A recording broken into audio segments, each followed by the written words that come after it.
I want to keep releasing music for sure. I want to keep doing shows, whether I'm headlining or whether I'm opening or whether I'm sharing the bill with people. And I want to keep working with the youth. I don't want to stop working with the kids. I'm still developing the podcast. I felt like it took 3 years to really start seeing some results. And with the next couple of guests that I got coming up, I got a chance to interview those who have already been there, what I'm trying to accomplish. And their stories are amazing. It's all rooted in the love of music.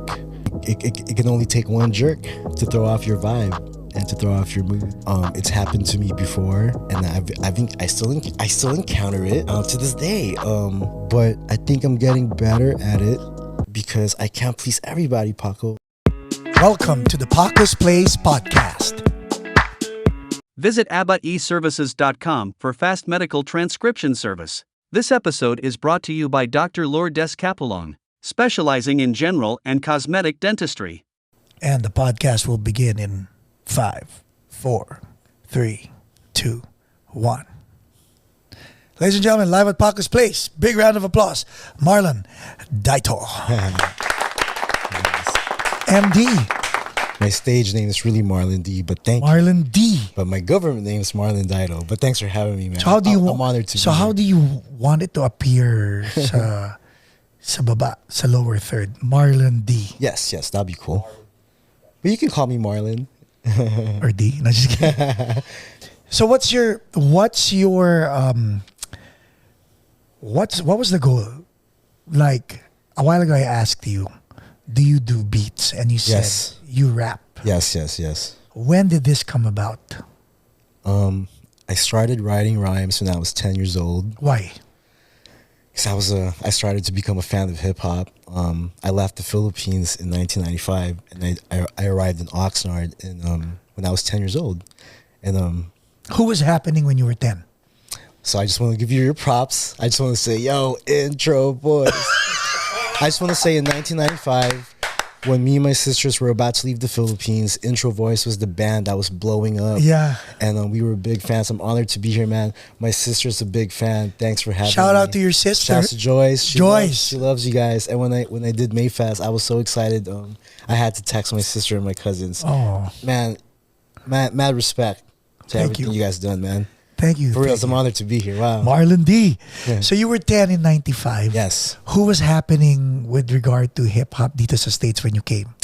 Yeah, it was like Snoop Dogg, of course, Tupac, Biggie, Wu-Tang, Nas, Jay-Z, everything in 95, the 90s, the best era. And you were 10. I was 10, yes. And you were like, I'm gonna drop some bars. My cousins were DJs. Shouts to my cousins Daryl Jr. and Fred. So when I first came to the US, they showed me their turntables, their vinyl collection. And At 10, huh? yeah, so 10. my moms couldn't really afford turntables, but I was really influenced with the music that I heard. So I mean, I've been hearing hip hop in the Philippines since I was young. Like, you know, of course, Andrew E., Francis M., and of course, like Tone Loc, Crisscross, Vanilla Ice, Hammer. So I was hearing hip hop in the Philippines, but when I came to the US, my cousin's collection was just like what I've been missing out on in the Philippines. So I became a fan, and it really started that with me just mimicking my favorite rappers like The Brat or Snoop or Corrupt. And from there, just mimicking them to like writing my own rhymes. But I didn't really start saying these things out loud till I was like 15. I started performing in front of people at 15, high school rallies, or like lunchtime, just battling, or maybe sometimes just When you say battling, that's like going toe-to-toe with someone, freestyling, right? I've done it. So responding to someone else's. And I'm not saying like I've done it continuously, but I've done those in high school. And Rejuvenate your smile with Dr. Lourdes Capulong's comprehensive range of dental solutions. Along with general dentistry, Dr. Capulong specializes in cosmetic dentistry, including teeth whitening, bonding, dental veneers, and surgical crowns. Whether it's urgent care or preventive treatment, she'll take care of you and your smile. To schedule an appointment, call the clinic at area code 323-257-7582.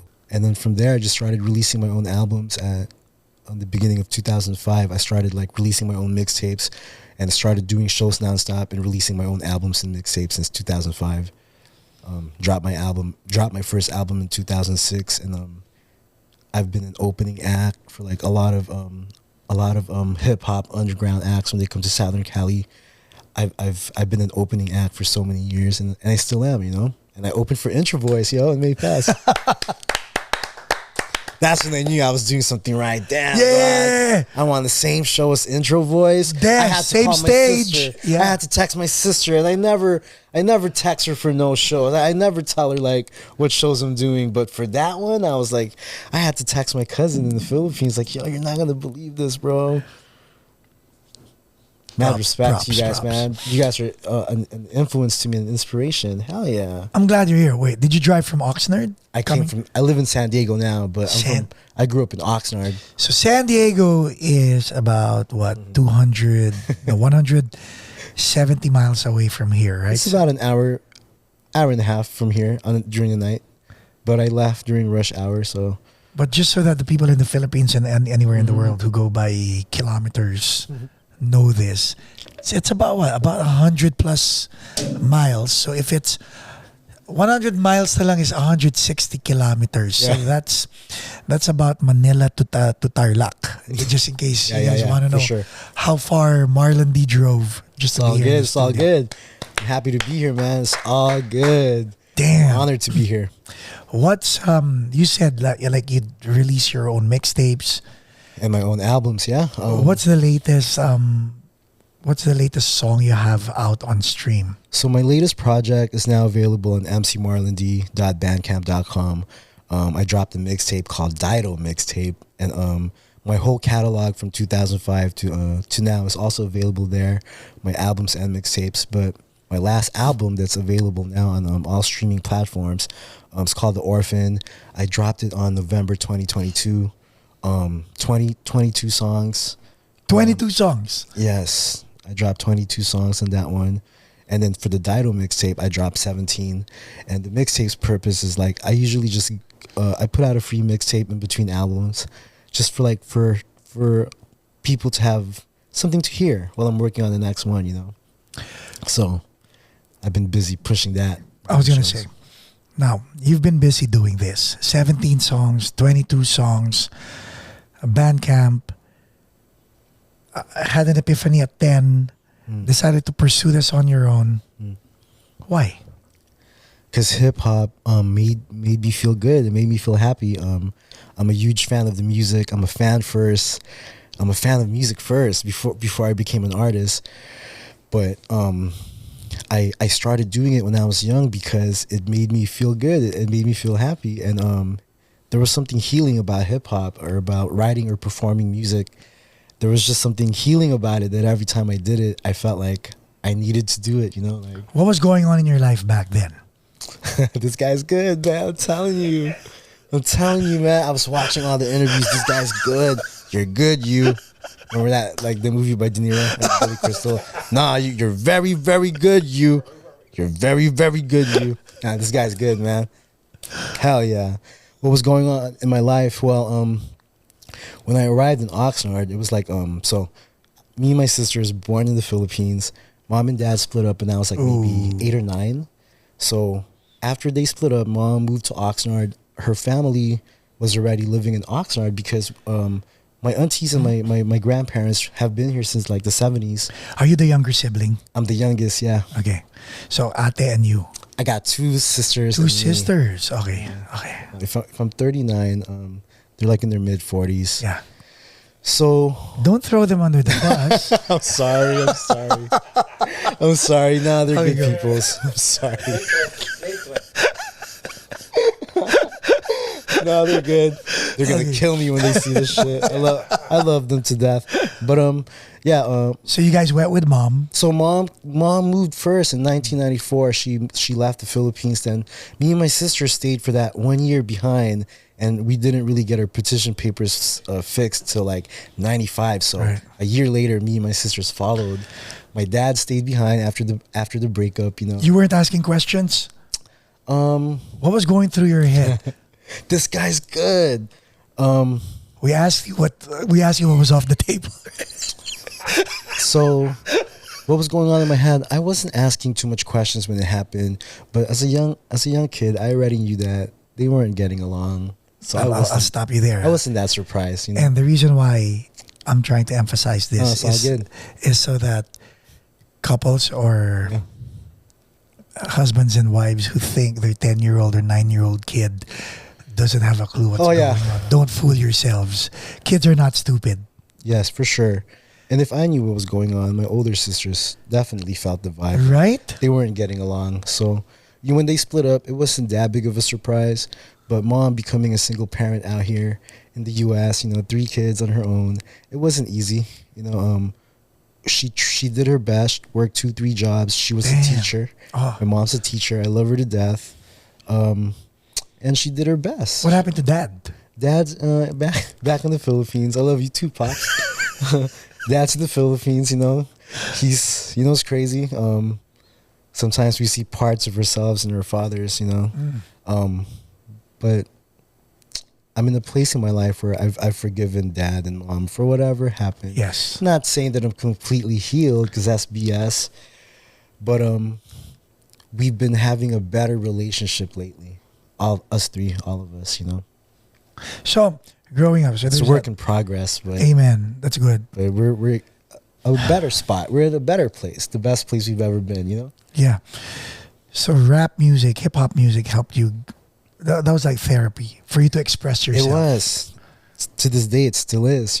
Are the lyrics about them, about your life, about your journey? Yeah, they've definitely come up in my songs a lot. I called the last album "The Orphan."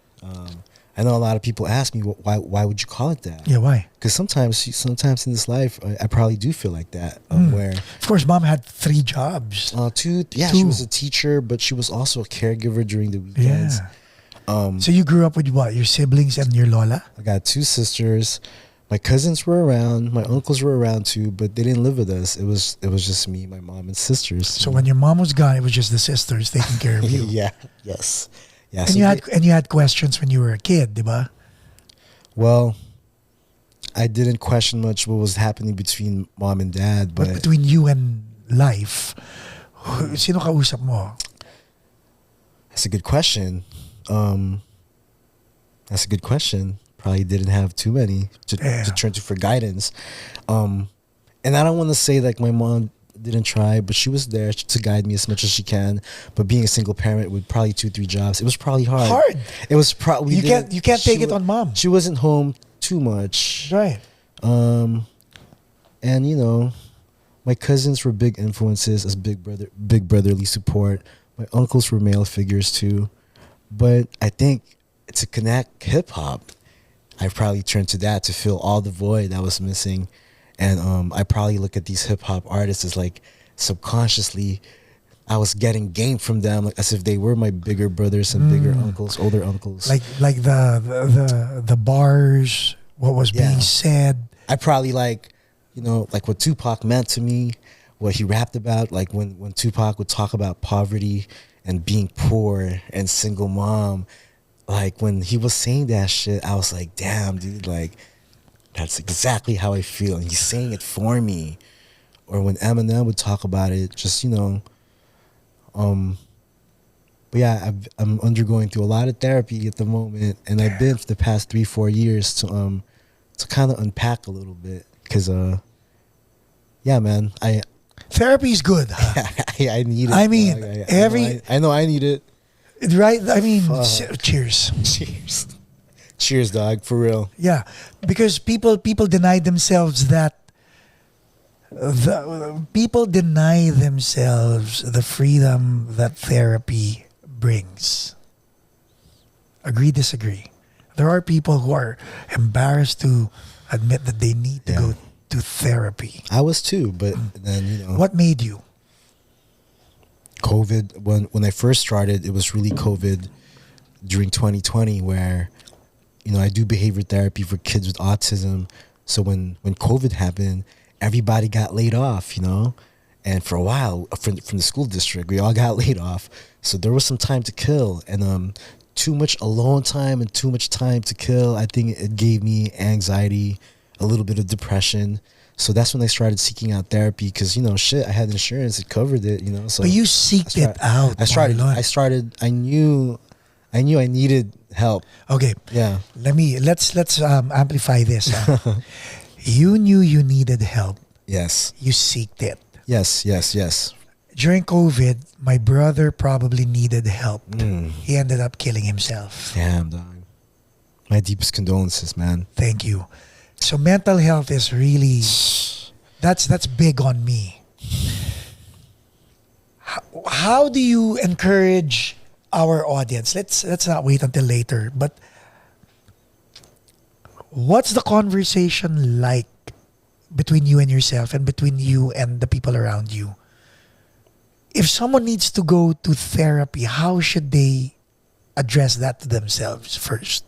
Everyone that loves you is going to point out to you that you got some problems, because if people love you and they care, man, they're going to tell you the truth. And I knew I was holding in a lot of pain that was probably I'm probably taking it out on loved ones, friends, partners, business partners. I knew that I had an anger problem. I have a temper, and so around COVID, I started seeking it at least once a week, twice a week. I'm not saying that I did it consistently these past 3 years, but I definitely went, even for 2021, 2022. Yeah, man, like once a week, once every 2 weeks. It helps me. I think there's some things that music probably can't heal for me. But yes, I've been seeking help, no doubt. Amen. Thank you. Mad props. Thank you. So, that being said, you were doing that. You mentioned behavioral therapy. That's what you do with kids in school. I was doing that, and so there was a day job. yes, and I'm currently also doing home care for kids with autism. So I do both. Why are you leaning toward kids? I think subconsciously, you know, it's crazy. Like, my mom is a teacher, but she never pushed me to pursue the educational field. But when I graduated Cal State Fullerton with the human services degree, my first job right in 2010 was working with adults with working with adults that had to go to this program, a 12-step program, because they were crystal meth addicts. So I had to work in that facility. But after that, I started working with adults with autism in Orange County. So that was my introduction. Now, lost my job in 2009. A car broke down. Started taking the bus. Started becoming late. Wait, all in one season? Well, in 2009, because I graduated college, moved back to Oxnard for 1 year. Didn't really like it. Moved to Orange County for 1 year. I did have a job doing a day program for adults with autism. Then my car broke down. Started taking the bus to work, but I was running late. I was still irresponsible at that time in my life, you know. Got fired. I didn't want to move back home to mom. So, to be honest, for that next 2-3 months, I considered myself homeless. I was either sleeping, crashing from couch to couch, or crashing in my car. Right. There'll be nights I'll just be in my car, town to town, city to city, sending out resumes looking for a job.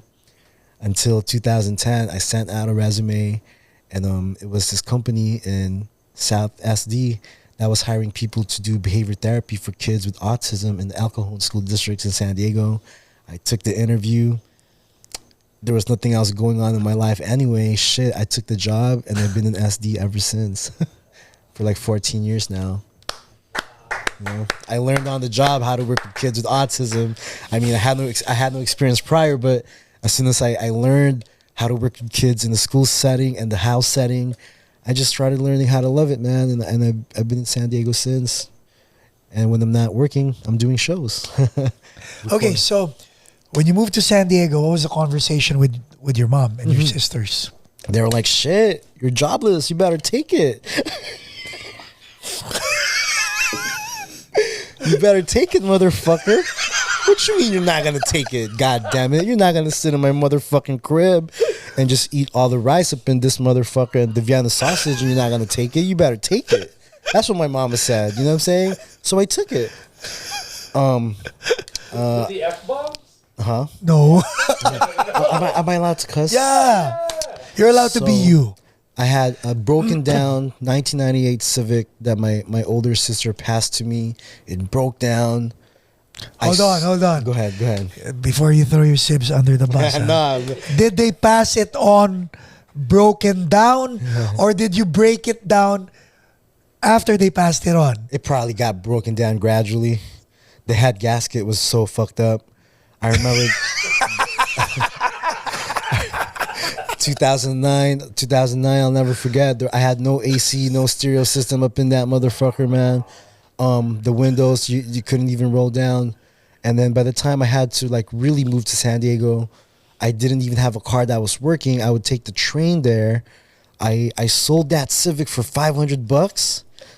And then that $500, I made that shit last until my first paycheck.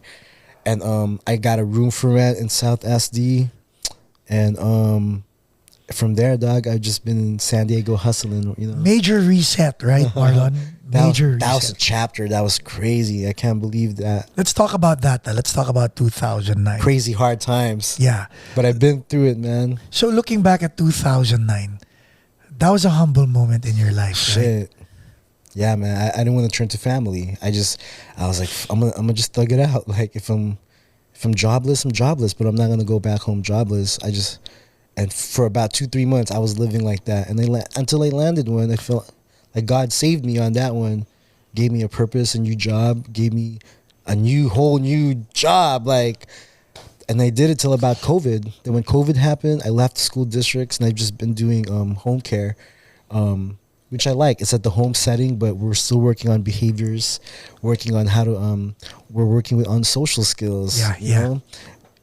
Yeah, man. Like, yeah, I'm working with the kids, no doubt. Let's talk about finding ways to make your life work as opposed to blaming the system or blaming parents Yeah. or blaming the situation. Yeah. 2009 was a crossroad. Yeah, no Right? doubt.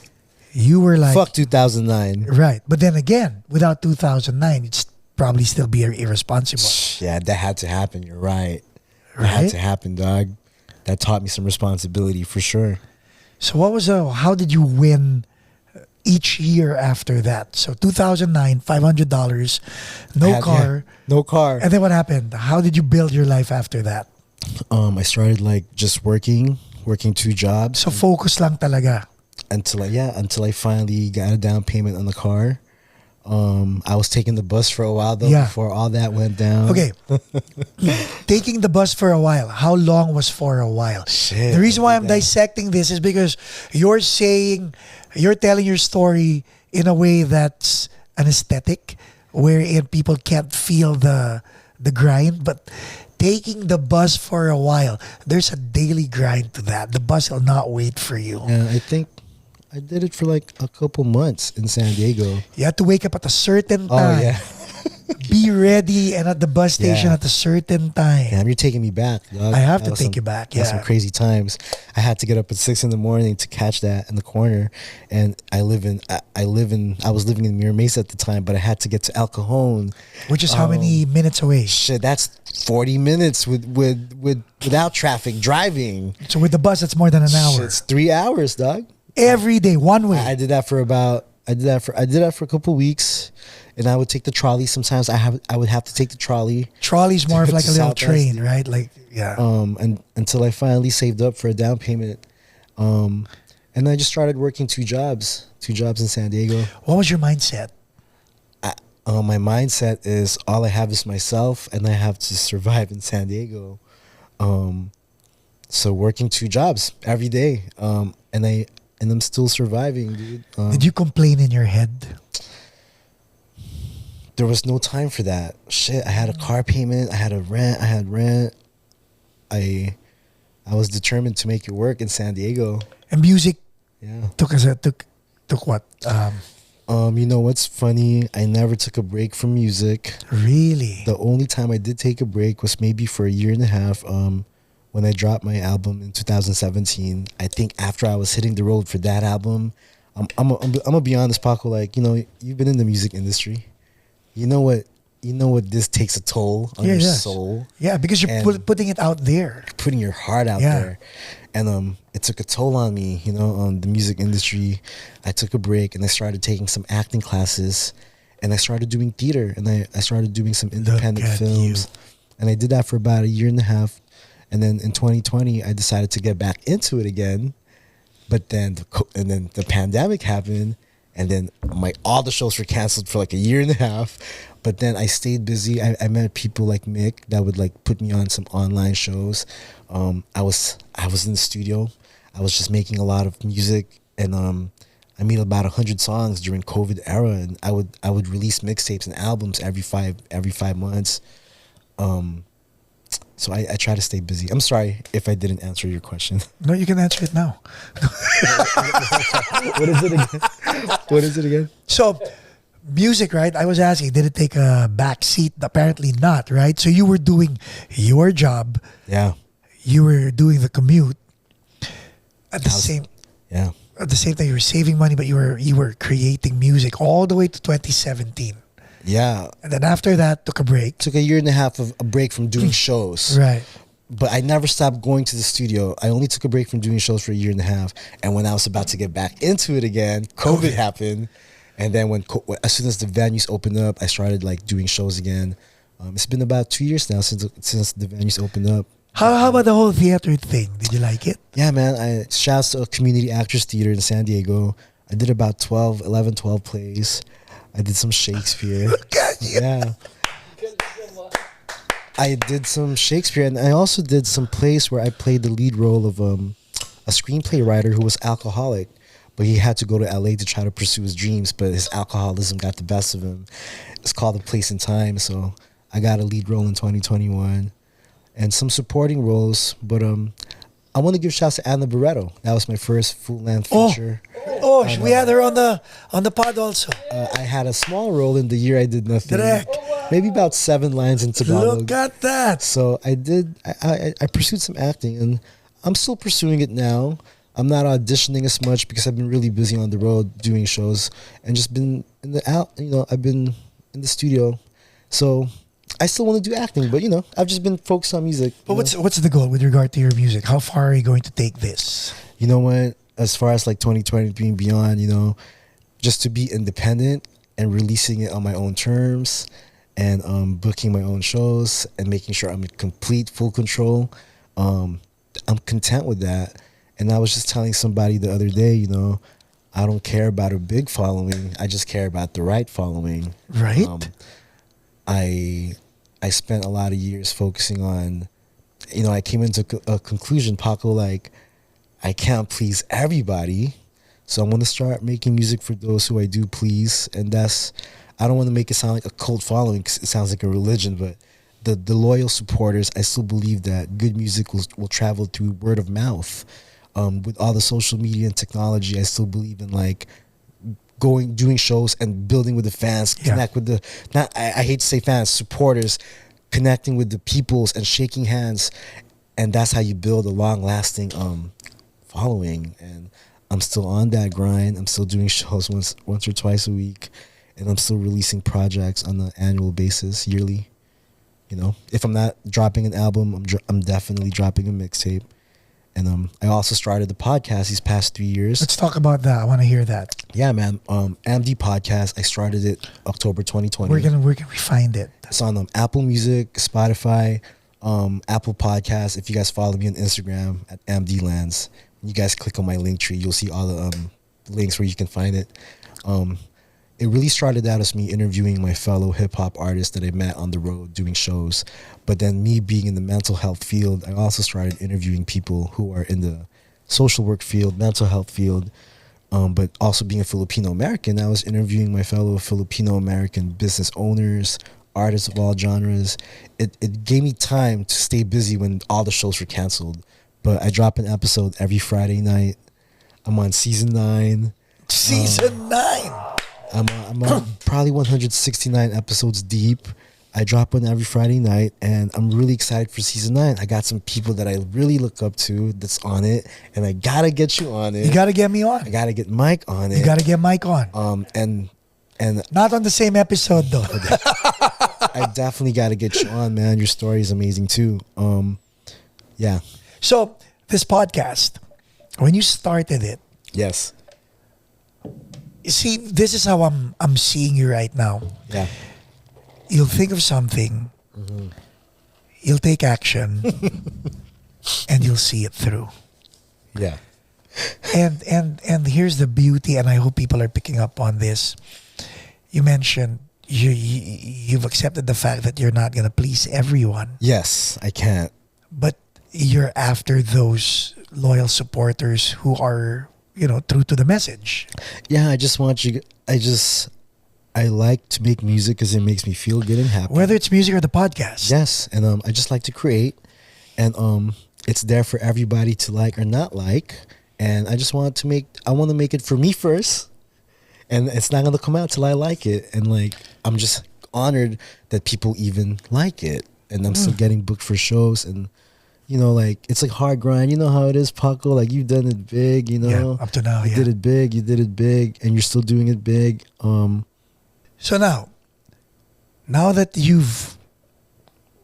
you're pushing 40, Yes. as of this taping, what's the goal? What's the plan?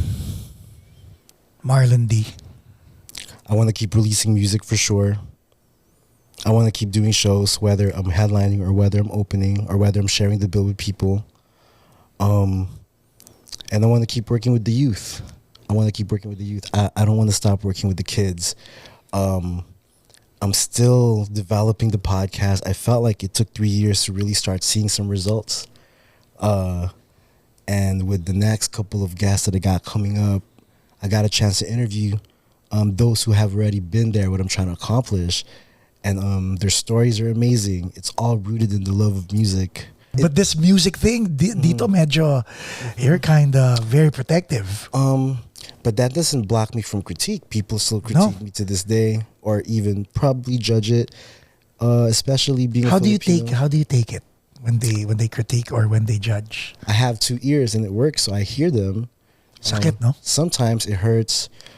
But I also think we need that. Sometimes I think we need our feelings to get hurt a little bit, because maybe they're telling us the truth. Some are constructive criticism, but I feel like sometimes some critique is destructive. Like sometimes people are probably just hating or throwing shade. Yeah. I take it all, but it's never made me stop. Good. I love making music. I'll share something with you. This was from the lead singer of Sponge Cola. Yes. So Yael Yuson, shout out. He goes, I used to get pissed off when people would throw comments, bad comments, right? And they were doing this pandemic concert online.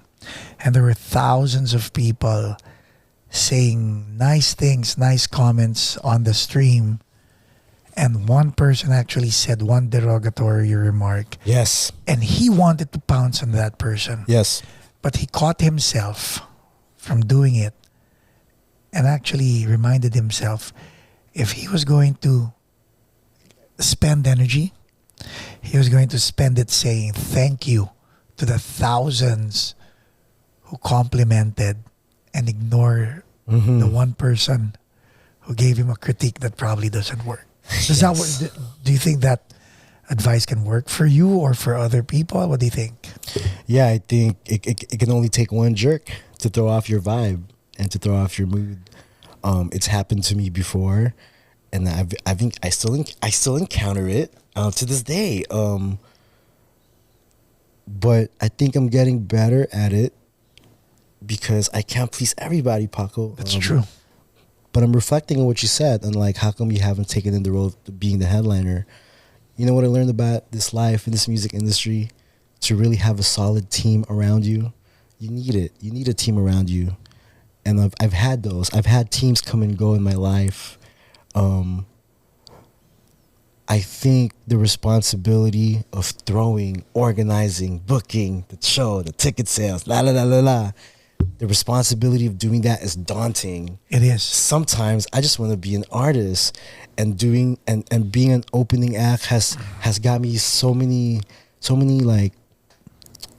people still streaming the music to this day. But in order for me to step in this headlining role, I'm gonna need a solid team around me more. True. I don't have a team around me now, but I have people who always help. I have people who's always booking me for shows, people who are always promoting, resharing the flyers. Like Mick, I want to give shouts to Mick. Mick's the plug for this interview. And if it wasn't for Mick, I wouldn't have done this interview. So I don't have a team that's designated to me, but there's people just helping me because they want to. And I'm blessed, man. I'm blessed that there's still people fucking with me on this music. And you know what? At the end of the day, all we can be is grateful, right? Yes. That we get to do what we want to do. We get to create. Yes. We get to share. Mm-hmm. And we get to do it again. Yes, we get to perform. We get to do it again, you know? What's your most memorable performance? Wow. Honestly, recently, these last 3-4 years, the show that I had with the Visionaries on August 5th, I'm sorry. It was the day before my birthday, and When was your birthday? August 6th. Hey, I belated. Thank you. The reason why that show meant a lot to me was because not only was sold out in San Diego, but being a fan of somebody and then you go on before them, it's just like, and them watching your set, it really, and them giving you props after, it meant a lot, man, because I'm such a hip hop head and such a student of the game, you know. So I've opened up for so many people, man, like for people who are listening, like Dog Pound, Dilated Peoples, Scarface, I'm up for, there's so many, Talib Kweli, Living Legends, Immortal Technique. I can go on, and the venues sometimes are jam packed. Sometimes the venues are not a lot of tickets sold, but every show it counted. It counted. I think, and in order for me to meet the producers I work with too, 90% of the time I meet them at the shows, and that's how I meet them, and still lifelong collaborators and friends to this day, you know. Wow. So yeah, I thought that my plan worked, you know, to be able to sustain longevity, and even in the underground scene, you know. So do you still consider yourself underground? I would consider myself underground, I guess, if there's still such a term, because I know I'm not on the mainstream scale. But I was thinking about it lately. The older I get too, I feel like I'm content with what I got right now too. Sometimes I plan it too much. I need to be in the now, you know. But it's been a long journey, dude, for sure. Awesome, yeah. Super. Play a game, short game. Who's your favorite? Give me 5 mainstream hip hop artists, and why you like them. Okay, 5 mainstream, non-Pinoy. Cool. Well, of course, I've always been a Nas fan, but lately, these last 5 years, I feel like Nas has been dropping like an album every week, every year, redefine his sound, and still relevant. And I'm seeing LL Cool J is one of them. I still see him out here doing tours. He's still touring right now. And even if he's acting, no? he's got to be mid-50s, but LL was in this business since he was 16. Yeah. So I got to give him props, you know.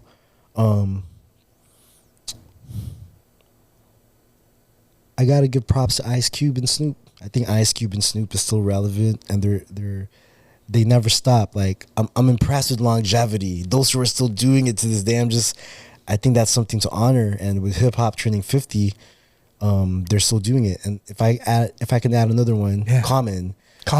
When I saw Common perform at the hip hop birthday at the Yankee Stadium, like his stage presence, stage show, stamina, breath control, he's still a pure MC. You know, never forgot the art and the craft of MCing, because he's acting too, you know. But I think he's still an MC to the core. You know what I'm saying? So those are my top 5 at the moment. How about Pinoy? Man, I was talking to him about this. Of course, in the Philippines, growing up, Andrew E. and Francis M. You know, What do you like about both of them? I think Andrew E. was kind of like the Philippines' Biz Markie. more playful and a little bit more comedic with the rhymes. But Francis M was more like a Nas, a little bit more political. I like both, you know. I'm sorry, that's all I can think of for now, man. I know I'm missing out. I love Bamboo. I'm a big fan of Bamboo. Shouts to Bamboo. What do you like about Bamboo? I love his delivery and the message he stands for. That guy can drop bars too, huh? Yes, yes. I gotta give props to Ruby Ibarra. Ruby Ibarra's doing her thing, and super proud of her. She's good. And that's all I can think. I know I'm missing. Gotta give a shouts to Roscoe O'Malley, and I think Roscoe O'Malley was one of the illest Filipino rappers that was doing their thing. How about you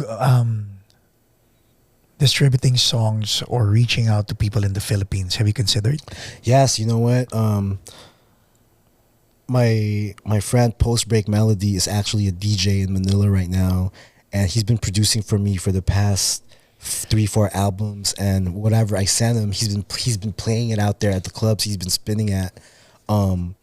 He's been like merging into drum and bass and dubstep lately, and I've been rapping on those type of beats. So whatever he sends me, I lace the vocals back, and he'll play it out there. But yes, I'm getting some streams in the Philippines, no doubt. Good. For sure. How do you record? Like you have a studio in the house? I got 2 options right now, one in South SD and one in San Marcos. Okay. My engineers have their own spot, but yes, it's someone else's spot. So you go to a studio. Yes. Record on your dime and your time, right? So you're investing in yourself. No doubt. How important is it to invest in oneself? Oh, dude. We talked about therapy a while ago. That's investing in yourself, right? But for your craft, like doing the whole theater thing, really just paying for time at the recording studio. Yes. So explain that to them. Yeah. Explain it to the audience what you do to invest in yourself. So when I say I'm an independent artist, I cover the cost of making the album, marketing, promotion, branding, hitting the road. I'm my own booking manager. It goes through me. No one's doing the talking for me. It's important for me to be in control, dog. I'm gonna be honest, Paco, like I don't really trust people, and I don't want to give my music to someone else's hands. So it's important. So, you know, when I say I don't get a lot of help, I probably don't even know how to ask and seek for help, you know?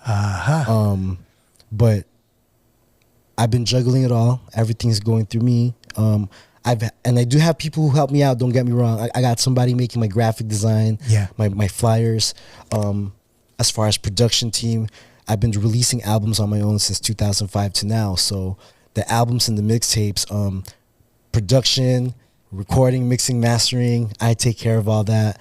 I've gotten a lot of, I've been fortunate enough to meet producers who didn't charge me for beats, who just sent it to me for the love.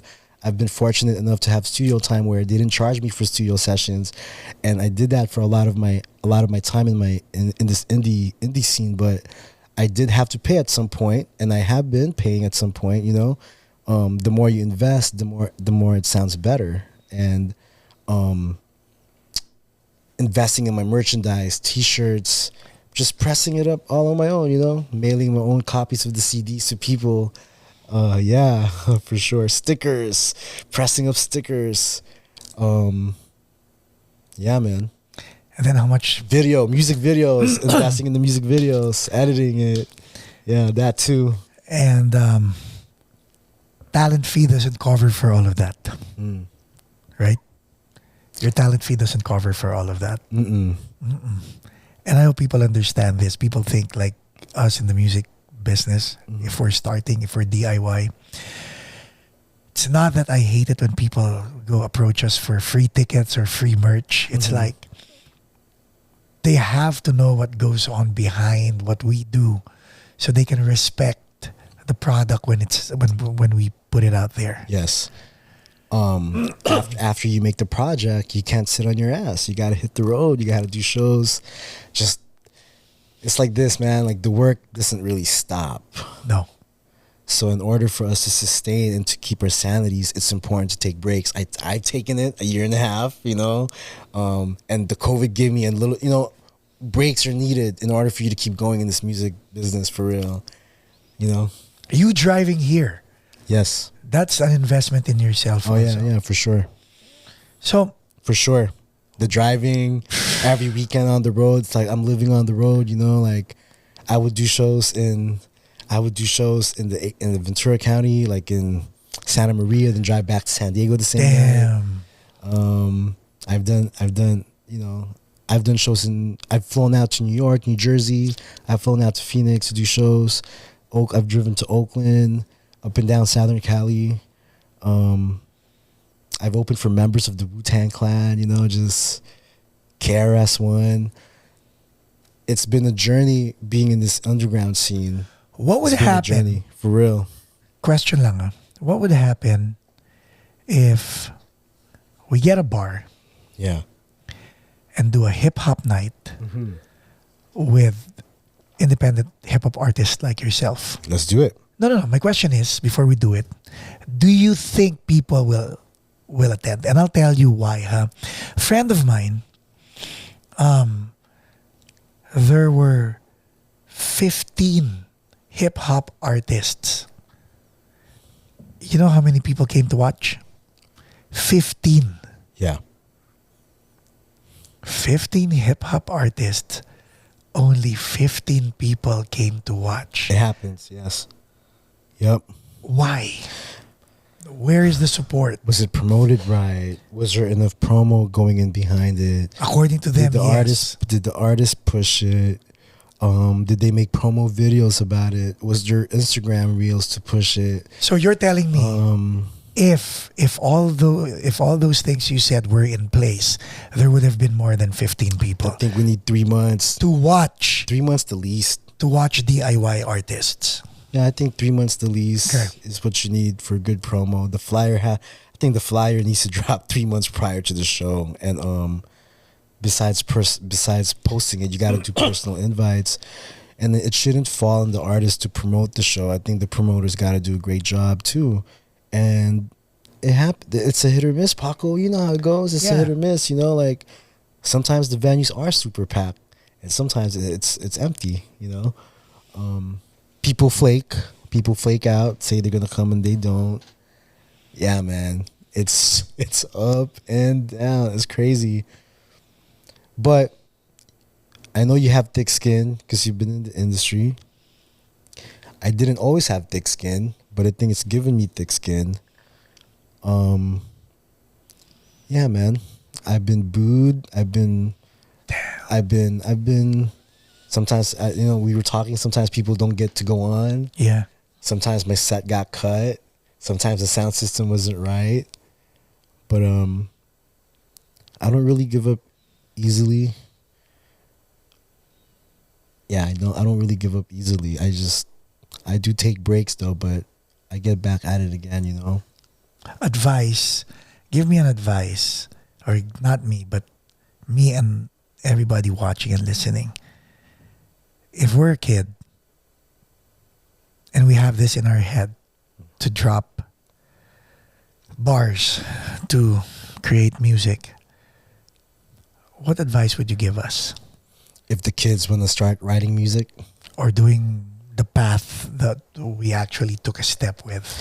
if you guys want to pursue the music business or whatever genre of music that you're pursuing, study it. You know, study those who came before you. I think you'll learn a lot. I think you'll learn where you're headed and where your genre is going if you study where it came from. Be a fan of the genre that you're in, and keep writing, keep recording, keep doing shows, and just all I gotta say is keep doing it. If you want to get in the music business, you're gonna go through some shit. Like, you're gonna go through a lot of backstabbing. You're gonna go through a lot of people who are shady, people who will try to cheat you out of money. But to be an artist, you don't need the music business. So you can always just be an artist and don't have to get in the music business. But to be an artist in the music business, You're going to go through some shit, man. I think so. I think rejection made me bitter, probably made me tainted. You know, I've pushed my albums to record labels, you know. False promises, broken promises. Sometimes people are all talk, sometimes people lie. So I probably am speaking from a little bit of a jaded artist. But I think jaded is good, because with being jaded, I think it gave me a lot of growth too with the content that I've been pushing. Yeah. Are you ready to throw in the towel anytime soon? When I go on stage and I really physically can't do it no more, I probably will stop performing. As far as recording and writing, I don't picture me stopping unless something happened with my voice and I can't do it no more. Or, yeah, I'm going to do it till I can't do it no more. For sure. You know, I was watching De La Soul do an interview with Talib Kweli's podcast. And he said that, you know, one of their members died, you know, rest in peace to Dave. One of their members died, and they said, and for Talib Kweli asked him, what's your advice for artists who's out there listening? He goes, the only way you can be a touring artist is if you take care of your physical, mental, and spiritual health. So before I can even think about how long am I going to be in this for, Paco, I got to think about how to take care of my physical, mental, and spiritual health, you know? That's how I know if I can keep doing this. I got to take care of those things first. So in so many cases, I got to take care of life before I take care of music, you know? Because I can't do this unhealthy, winded, out of shape, and not being able to get on stage no more because you're so exhausted because you're not taking care of yourself. Like, I don't want to do that either. When I start looking like that, I'll probably bow out, you know? Are you taking good care of yourself? I'm trying. I know my eating habits can be better. But I do try to do cardio at least 3-4 times a week. And I try to do shows twice a week just to see if I can do it. I think every show for me is a practice. Every show, whether the crowd's small or big, I always look at it as practice because you're preparing for the bigger and bigger stage. And looking back when you say, like, how come you haven't been the headliner yet? I also think God's probably looking at me like, you're not prepared yet. You know, maybe you need to get through some more hurdles before you feel like you can be the headliner. And I do feel like taking that 1.5-year break and the COVID, that when it canceled the shows, I feel like I'm still, it's like riding a bike. Getting on stage is like riding a bike. Like, I feel like I got to do it maybe 200 more times till I feel like I'm polished again. I'm still trying to catch up, if that makes sense. So, yeah, I care about the craft so much. I care about, like, the craft of performing. I take so much pride in the stage show, you know. So will we see you at the top? That's the plan. Ladies and gentlemen, Marlon D.